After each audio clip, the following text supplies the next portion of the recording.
Can you tell me about your role in agriculture as Lieutenant Governor?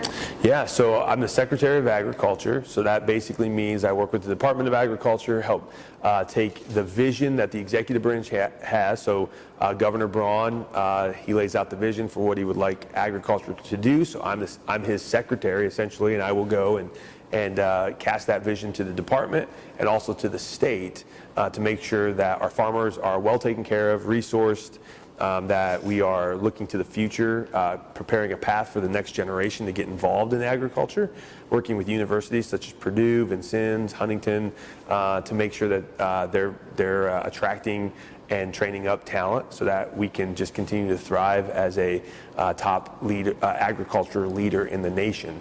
So that really is the 30,000-foot view of what the Secretary of Agriculture's job is. What can you tell me about SB 202? Yep. Do you know anything about that? Yeah. So that bill was Senator Buck and Senator Glick brought it, and it would remove me as the Secretary of Agriculture. Some people have said there's politics involved, and they may not have liked how I became Lieutenant Governor. Obviously, you may know the story. It was a little bit more outside the traditional norms. So anytime you challenge tradition, there's going to be people who don't like that you challenge traditions. And they were, I can at least speak for Jim Buck, and I knew, nothing against him personally, but he did not like what I was doing. But I think that's not really the point. The question that I asked is, if it's good for farmers, let's talk about it. So I don't care if it removes me from the equation, but it's better for farmers, fine. I want what's best for farmers.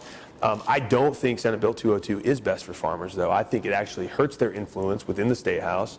It also hurts their influence outside of the State House. I mean, when the Lieutenant Governor shows up to, a small town in southern Indiana and says, hey, everyone come on out, I want to talk about agriculture. I want to sell the vision of Indiana ag to this community. Well, people will come out for the Lieutenant Governor, but the platform that I carry would be more influential. But when a Secretary of Agriculture that you don't know shows up and says, hey, come out and talk about agriculture, it's probably not going to have the same pulse.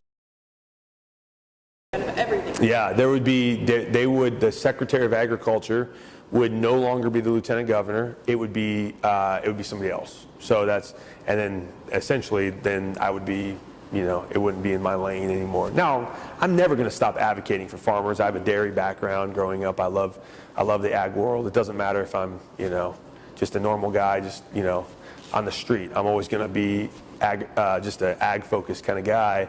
Because I believe it's important. It's probably the most important industry that we have in Indiana. It's the backbone industry. If we lose agriculture in Indiana, then everything else really suffers because of that. So I will always advocate for agriculture, but I really love to do it as the Secretary of Ag.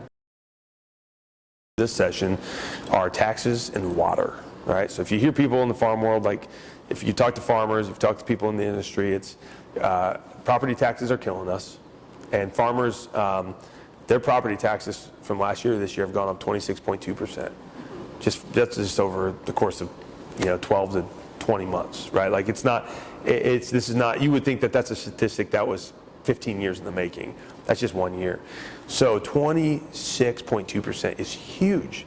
Farmers can't sustain that type of increase in taxes. Property taxes in general are a problem, but really they're a problem for the agricultural industry. So if we can get the burden of taxes off farmers' backs, or just even limit that burden, it's going to increase the return that farmers have in our state tenfold. It'll be like adding rocket fuel to the economy of the ag industry.